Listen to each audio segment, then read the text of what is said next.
Hello and welcome to this Eid al-Fitr edition of News Desk. In March 2017, Joy News aired a documentary on how the health emergency response system in Ghana is near collapse following the lack of structures and effective coordination. In that documentary, the news team encountered a mother whose son was in critical condition but was refused admission with the excuse of lack of beds. The family of the young man moved from the Greater Accra Regional Hospital to the Korle Bu Teaching Hospital and back, but could not get health officials to admit the critically sick man. Here's a playback of the aspect of the documentary where the mother of the patient was left with no choice but to keep her son in a hired taxi for as long as needed. Joy News also uncovered in that 2017 documentary, even the Ghana Ambulance Service mandated to do inter-facility transfers of patients, sometimes in very critical conditions, also face similar challenges. Here's a peculiar case where the ambulance trolley was detained over 3 hours because apparently there was no bed to transfer the patient onto. When frustration set in, the ambulance team abandoned the trolley to run other errands. Because the next challenge will be with the receiving hospitals, especially when one hospital is referring a case from the other end. Let me say, Lagena is referring a case to Korle Bu. They are supposed to do arrangements.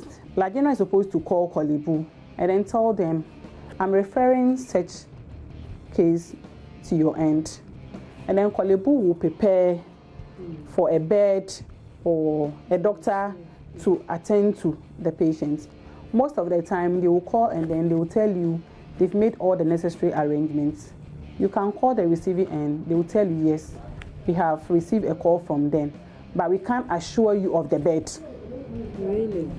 Sometimes they will tell you, oh, you come, we are aware. The ambulance will get there, and the only thing they will tell you, they don't have bed. So they have to detain the ambulance trolley.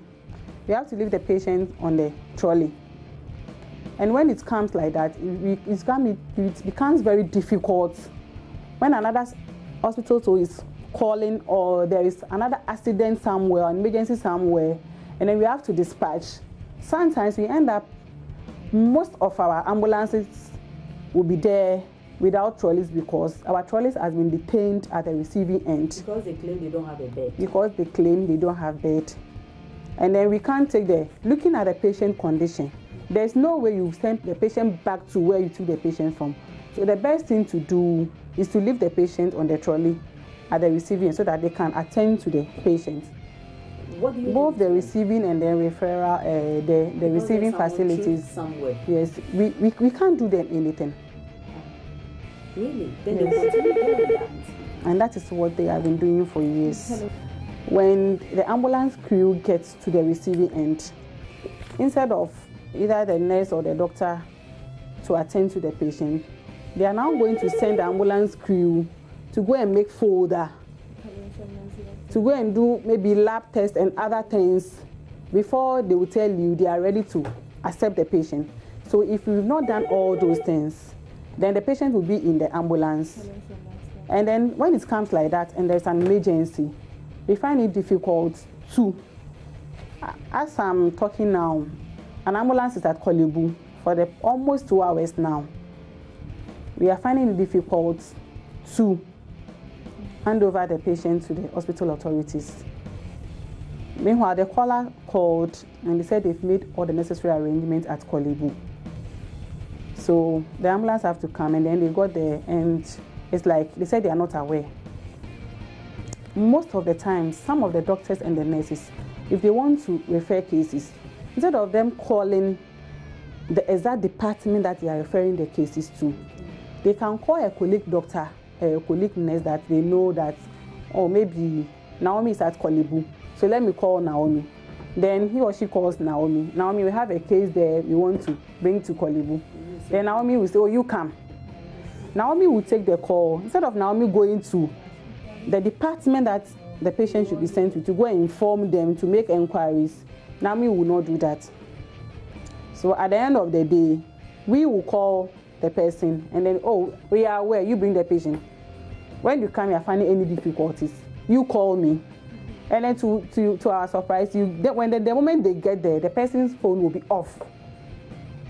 So at the end of the day, the patients become the problem of the ambulance crew. So I witnessed one of such complex situations at a Kolebu Teaching Hospital when a case was referred from the Pantang ambulance substation. It was one of the few cases where the hospital referring the patient made adequate preparation at the receiving hospital. But upon arrival of a team, they were informed the situation has changed. What ensued was really unexpected. We were dispatched for an emergency at Legon Hospital. So after picking the patient and coming to the referring hospital, that's Kolebu, they told us the arrangement they had made and the bed that was reserved for us had been given to somebody just 10 minutes before we got here. So we would have to wait 2 or 3 hours for them to find another bed before they would release our stretcher for us. So we had to keep our stretcher here for the 3 hours that they would keep it until they get a bed before we can go. So we'd have to wait for all that time before we can go. So tell me, how does this affect your work today? Well, it gets very tedious because most of the ambulances around my vicinity where I cover are broken down, and I cover all the area. So at a particular time when we are supposed to be here, or you're supposed to be going for other cases, we are supposed to waste all that time here until we're able to get our trolley before we get back to base. And for all that time duration, other people might be wanting the service of the ambulance, which is parked here until we're able to get our trolley. You've relayed this information to the control room that you are unavailable within this period because you are waiting to get your trolley. Why can't you just leave the trolley and go? The trolley is very important because it's what you use to carry the patient. So without it, you can't work, because when you carry the patient, you can't leave the patient on the stand. You need a trolley to keep the patient on before you can do other stuff. It's one of the most important things in the car. Without the trolley, the ambulance is nothing. Like it's empty. After several checks to find out if the trolley could be freed for the EMS team to attend to other cases, but to no avail, they called the control room to relay the information. They might get a bed from the trolley bar, so they are waiting after maybe 10 to 15 minutes. We will go there and see if they can get it for us. Okay.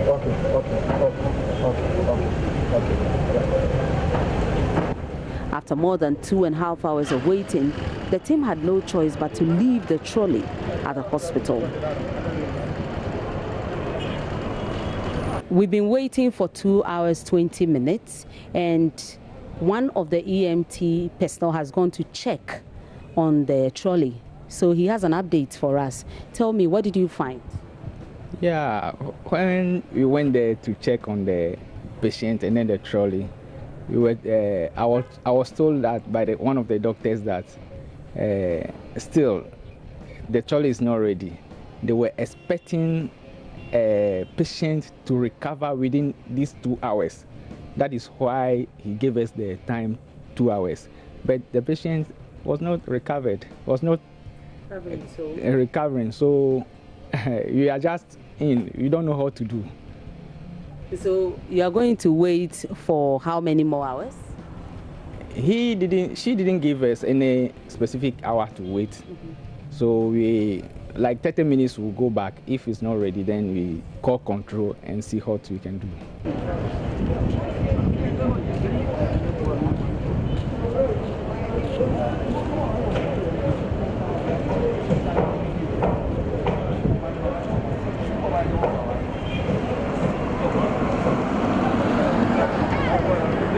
It's been over 3 hours of patiently waiting at the Kolebu Teaching Hospital for the trolley to be released for the EMT team so they can go elsewhere and continue their job. But that seemed nearly impossible. So I have EMT Christopher here to update us on the situation and what our next line of action is. Christopher, tell me, so what's the latest? What you're telling us is that right now we would have to wait some few hours again before we can get a trolley back. That's not possible. We would have to go do other rounds, full oxygen and other stuff. So we would go and maybe come later and see whether we can pick our trolley up.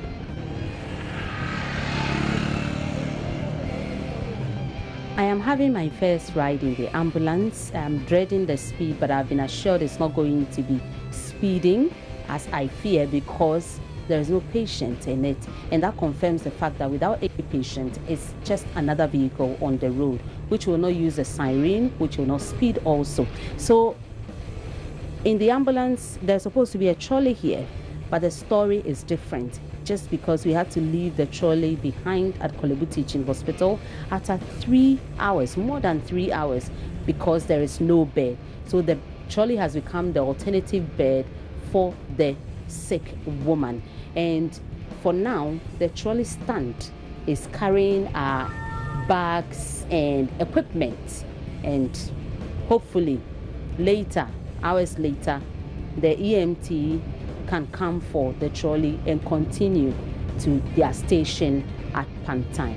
We have different categories of transfer. Some may be due to lack of the skills, some may be due to lack of the facility, and others may be due to absence of certain equipment. So when you have convinced yourself that there's a need to do the transfer, then you communicate with your colleague. When the arrangement is done and it's now left with the transportation, that's when the ambulance service comes in.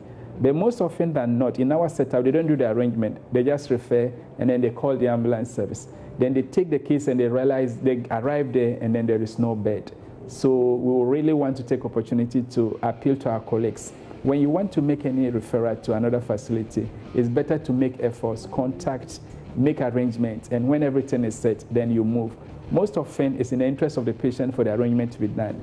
If you don't do that, you take the patient, leave, and then the bed is released, and then they get to the next level and there's no bed. By the time the patient comes back, the bed has been utilized or used, and that can really create inconveniences.